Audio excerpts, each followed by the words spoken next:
Please welcome past Cabinet Co-Chair and current Co-Chair of the Cabinet Strategic Growth Committee, Rachel Hoffer.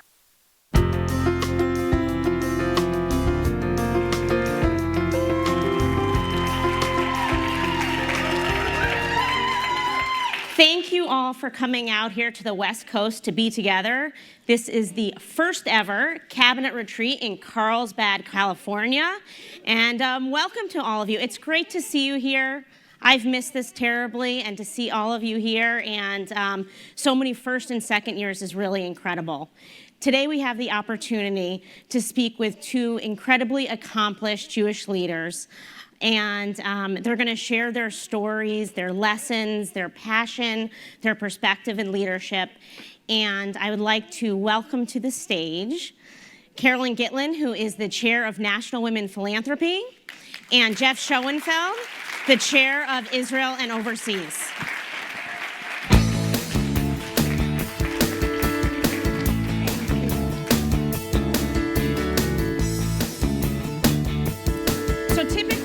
I would hug them, but apparently we're not doing that here on stage. We can do it off stage like Eric's talking about away from here, but we're not going to do it on stage. So both of you have incredible Jewish journeys and stories, and yet they are so different from one another, and very often they're not the typical path. You've maybe strayed a little bit, you've gone different things, and I'd love to hear more about what your journey is. What does it look like? Where did you come from? Why are you sitting here today? Who has helped you get here? And anything else that you'd like to add. I'm going to start with Carolyn, if you could start. Well, thank you, Rachel. And I'm so happy to be here, first of all, and to be a part of this. And that is one long question, by the way. I know. So, I'll remind you as we go. So let's all buckle up. No. So I'll tell you that to start, I started my journey not in the way that all of you started. I was never on cabinet. As a matter of fact, I barely had a couple of bagels at a bagel brunch at Hillel. So to be here, sitting here today, knowing that I probably had a very different journey than most of you is something that I find, kind of interesting, how we all take this journey very differently, and there's different things that happen to us along the way. And I'll say that when I started this Jewish journey, to be honest with you, I just wanted to meet other young Jewish moms when I had little kids. And I was, in my early 30s, and I said, well, how can I meet young Jewish mothers? So I'm going to the Federation. And I walked through those doors, and I've met my lifelong friends. And at that time, I was involved in they called it Young Leadership Division. It does not exist anymore in Hartford. By the way, I'm from Hartford. I don't know if you forgot to say that. So I got involved in Young Leadership, and I walked into my first Super Sunday dialing for dollars, and I'm going to admit it was on a rotary phone. So now I completely just told you how old I am, which is a lot older than maybe most of you. And that started my journey. And in Young Women's Division, I held several leadership positions, including chair of Young Women's Division at that time. But then you're thinking, okay, you were 30. Where did I go from here? But my path was not linear. I didn't just say, this is it for me. I'm going to be in Federation for the next 25 years. I had kids. I had different priorities. And I really just kind of weaved in and out. And actually, I stepped back a little from Federation, not because I didn't love it, not that I didn't go to events, not that I wasn't a donor, but I had some other priorities. And I had a remarkable mentor. She was the, am I going on too long here? No, okay. Please continue. Okay. I had a remarkable mentor. She was the chair, she was the professional for women's philanthropy, and she's the one who brought me in when I was in my early 30s. And when I kind of stepped back to do things in my kids' school, believe me, I had leadership roles all the way through in those years in different areas. She'd say to me, Carolyn, when are you coming back to Federation? I said, I'm coming back, I promise. I promise you, several times a year I'd see her, she would say this to me, for 15 years. Honestly, at the end of 15 years, I had done a lot in my community, and she asked me that question, and I said, Debbie, I'm coming back. She literally fell on the floor And that, to be honest with you, was 8 years ago. So in 8 years, I went from that to sitting in this chair. Amazing. And then My origin story really began before I was born. I grew up in San Francisco, and my great uncle, who was the equivalent of a grandfather, was born in 1895 on a farm in Northern California, the classic poor Jew. He made his way to the University of California, Berkeley. He made his way to Berkeley Law School, and as a young lawyer around 1920, he's sitting on a streetcar, and the woman next to him is crying. Nobody had a car in those days. Why are you crying? Because she had borrowed money from a loan shark, and she couldn't pay it back. And in that era, the common man, woman couldn't borrow money from banks. He then devoted his entire life as a volunteer to helping create what we now call credit unions in the United States so that workers who are saving money can lend money to their fellow workers. Growing up at that table at our family Sunday dinners, everybody in my family did something. Everybody volunteered somewhere. My mother was the Uber volunteer. Her passion was the National Council of Jewish Women. That's the family I grew up in. I arrived in New York in the early 1980s as I began my professional life. The AIDS crisis is raging in New York City. And my partner and I said, we have to do something. We volunteer at an organization that is just getting started to feed people who are homebound with AIDS. There was no program in New York City. There was no government funding at that point. 10 years later, we had the most fulfilling life we could have, or volunteer life experience we could have ever imagined as the AIDS crisis continued. But like many things in life, at a certain point, you're ready to graduate. And 10 years in, we were ready to graduate. And it was just at that time, I'll call it divine intervention, that a FRD professional from UJ Federation of New York called and said, can I come see you? I'm age 40 at that point. I wasn't a donor to federations. I knew what the federation did. I had zero involvement. I stepped in, and it changed my life. UJ Federation of New York was a very substantial funder for people living with HIV/AIDS in New York City in the 1980s and early 1990s before there was any government funding. And I stepped into an HIV/AIDS task force. I learned how to grant money. I learned that giving away money is really easy. Giving money away well is incredibly difficult. I come from the investment world. There are no shortcuts. Deep due diligence, investing in great leadership, the lessons from investing applied to the lessons of allocating money, and that began my federation journey. 15 years of sitting at a variety of allocation tables, eventually leading that part of UJA. Then, after the privilege of giving away money for many, many years, I had the privilege of raising the money, headed all of our fundraising during our centennial year, where we held out a challenge of raising $100 million of extra funds for several capital initiatives. And finally, I was asked to be the president of the largest local philanthropy in the world, which is what UJ calls itself, and that was one incredible privilege.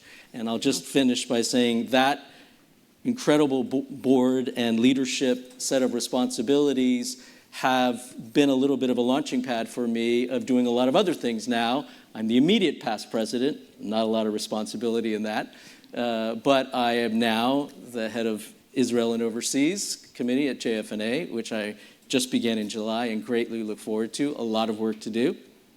I sit on the board of NPR. I sit on the board of AMFAR, an AIDS research organization, and the board of Wharton's Graduate School. So it's been an incredible volunteer, philanthropic journey that has many more chapters ahead. Yeah.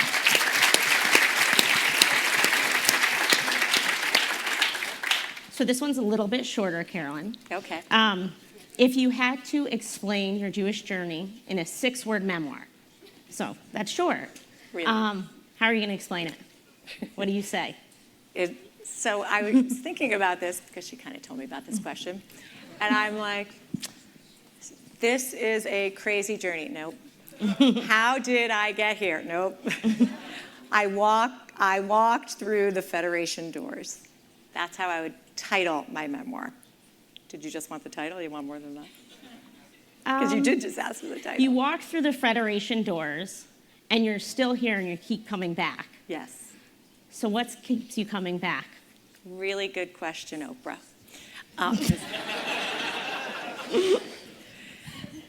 So I kind of ended my story what I started with, that 8 years ago, I walked through the Federation doors again, really seriously to roll up my sleeves. And it was at that moment that I went on my very first mission. And as many of you know, that can just creep right into you. And what I learned from when I stepped back into the scene 8 years ago, first of all, I didn't know what JFNA was. I didn't know what National Women's Philanthropy was, and here I am, the chair. There was just so much I didn't know. I didn't know what JDC was. I didn't know what the Jewish Agency was. And I started to learn all of that. And I knew that this was a place for me. I knew that I needed to give back to the Jewish people. And what was really important at that time was I grew up in West Hartford, Connecticut, my whole life. I left for a few years. And I grew up in a flourishing Jewish community. And my children grew up in that incredible Jewish community. And at that time, I knew this was my moment to pay it forward. I knew that I had to be that leader to really help my community. And I have gone all in. And this is my life's work. It's wonderful. Jeff, you mentioned NPR, Federation, UJA, a number of different organizations that you've been involved in. And these are organizations that have been around for a very long time, a lot of them. And they have a certain way of doing things. Aaron and Lindsay mentioned Ometz Lev, a courageous heart. Sometimes stepping out of what's done the same way every single time takes courage. Can you think of a time where you did step away and where you were successful in doing that? So collectively, our system allocates about $1 billion a year. I have had the privilege of leading a lot of allocation tables, and I will tell you that there is great resistance to change. We're used to giving money to our favorite organizations, we're used to giving money to our favorite initiatives, and to bring change to that, particularly in what is a beautiful but also a bit challenging consensus-driven model of the Federation system, where lay leaders and professionals collaborate on making allocation decisions. So I hail from New York. New York, please. Yeah, thank you. In my community, 1 out of every 3 Jews lives at or below the poverty line. That's 550,000 Jews. So not surprisingly for UJ Federation of New York, the single largest allocation category every year are supporting people living in poverty. I had the privilege several years ago to step in and oversee that part of our portfolio. And it was a time to bring bold change. It was a time to rethink the entire intervention model, which largely was providing people with basic needs, but not doing enough to lift people out of poverty. So we reimagined what supporting folks living in poverty could be, including lifting substantial folks out of poverty. Imagine a model where a single mother, barely getting by, can walk into a beautiful facility to get 10 different interventions in the same spot. That person can have access to government benefits, where they can have serious sector-based job training, where they have access to financial counseling, legal counseling, mental health services, case management, emergency cash assistance, and interest-free loans by Hebrew Free Loan Society, and food. Food that's delivered in a dignified way instead of the indignity of standing in line in front of your neighbors to get a box or a bag that you may not eat what's inside. We turn that on its head. My phone's on the table. I put up my phone to show you. But now we live in a world where anybody can order food on their phone just like we order from Amazon. They pick the foods they want to eat. They don't stand in dignified lines. They can pick it up any time in the day, or they can get it delivered by volunteers and have access to services in a very discreet way. That's turning an entire model 180 degrees. It started about 5 years ago, and today we're looking at data that says we've revolutionized the world of poverty in New York, and that's something that we can take around the country to every community to bring dignity to folks who are making their way out of poverty. It took courage. That's great. It took courage to challenge the status quo, which had been in place for a long time, but we're really proud of the results. I'll just say, what are the lessons learned? Don't be afraid to break some eggs. Don't be afraid to recognize that change is really difficult, but you all can make a difference. Some of you will have less experience, some of you more, but you all have a differing perspective to add to tables. Final lesson is touch the work. Get yourself involved in some way to the allocations work of your federation. You won't have to make up stories when you talk to donors. You won't need talking points. You will have lived what federations do, and there's no powerful way to raise money than that. Thank you. So Carolyn, I want to ask you one question, Yes. and then we're going to switch where I'm going to ask both of you the same question and kind of finish it out that way. But Carolyn, we were in Argentina, I guess it was 2 years ago now, and we connected beautifully. And I know over the last 2 years, I've contacted you for some guidance. So I'm just wondering, is there someone in your life that's inspired you to be where you are and that has guided you, and a piece of advice from this person? I love that question. And so what I want to say is the best advice I got was life advice. And this life advice came from my father-in-law. And you're probably wondering, oh, you have a really close relationship with your father-in-law. And I do. He's wise and wonderful. And as a backstory, I lost my father when I was 18, and I lost my mother when I was 26. And I don't tell you that so you get sad, but it kind of frames the relationship I have with my in-laws, and I call them mom and dad. And throughout my life, and I've been in the family since I've been 16, they have really instilled that you should always challenge yourself, learn, and to grow. So much so that my father-in-law created a Gitlin family code. I don't really like the word code. I like the word motto. And he wrote it out, and he had it framed, and it hangs in every grandchild's room. There's 9 of them. I wrote it down so I didn't mess it up. But he shares this with all of us, and I live by this because I think he's one of the most incredible men. And by the way, I've never really shared this publicly, so you're the first to hear it. Look beyond what you see, grow beyond what you are, by always exercising your best talent, vision, energy, and integrity. And so I take those with me all the time in my leadership journey, and it's thanks to my father-in-law.